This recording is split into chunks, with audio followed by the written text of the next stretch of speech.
Okay, so the difference between when we were looking at this reaction here and we were just getting the rate law from the products, right, or the reactants right over here, and like other scenarios like that, is that in this one, the slow step is second. And what that means is that if we use both of these in our rate law, we're going to be putting an intermediate in our rate law. So that's how you know that there's like a something special about it, is when the slow step isn't showing us first. It's like second or third or something like that. Your rate law needs to only have reactants in it because you need to be able to like measure them from a jar and like pour them in somewhere. You can't, like, this may not even exist anywhere in any jar, just in that solution for just like a split second. So what you do in this case is you can start off with the rate law that's dependent on that. So again, it's rate equals K, and then it's just your reactants, H2, and then this is that intermediate, that's the problematic character. So this is actually okay. We don't have to mess with this one because that was one of our starting materials. This is our other starting material. So the trick with these is this. There's a back and forth error. It's at equilibrium. And so what that means is I can say that the rate of the right side is equal to the rate of the left side because it's hit equilibrium. So like it's always going to be this constant back and forth business.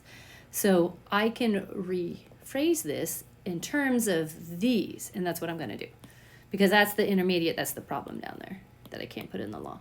So what I will do is I will say, okay, the rate for this one, for the forward one, I would write it as rate equals K bracket PS H2. Now remember, the reason I can't use this just to begin with is that this is the fast step and the rate is always dependent on the grandma, not the speed runner. So it has to be somehow in terms of these ones. So this is the first thing I have. This would be fine. It's just that it's not the slow step. Then I can say, I do have a reverse rate, and a lot of times we write it with like a -1. And the reverse rate would be like writing this one going that direction, making that one the only reactant. And then here's our key step. We're going to set these two equal to each other because we know that the rates are the same. Solve it for him. And then we'll substitute it into there. So we're going to say that K of PS H2 is equal to K reverse times PSH. Then we're going to divide both sides by the constant K reversed. We're going to get rid of our K's. Oops, that was too big. And now I have something I can substitute in. So I'm going to, for this part, plug the green part in. So then I can say rate is equal to K times H2 times, I've got another K in there, times PS times H2. And I just gather my K's together, and they truly do this. We just say, okay, so if we put a K with a K, that's just two constants, so we'll just call it another constant. You should just randomly call it any K with any subscript. You could call it K251 if you wanted. Most of the time, though, we go like in order. And so then we'll say that. Notice that there's two of them. Times that is the rate law. So just to review, we have to do these extra steps because the slow step is second, not first. And most of the problems in the homework, this will be first. We have to do it because we have an intermediate written as a reactant when we write this.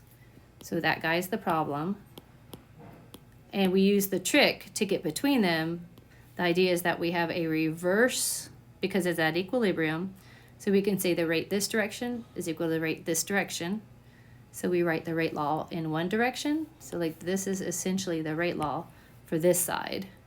And then this is essentially the rate law for this side, going the other way. And then we set them equal to each other. We'll say that this rate is equal to this rate.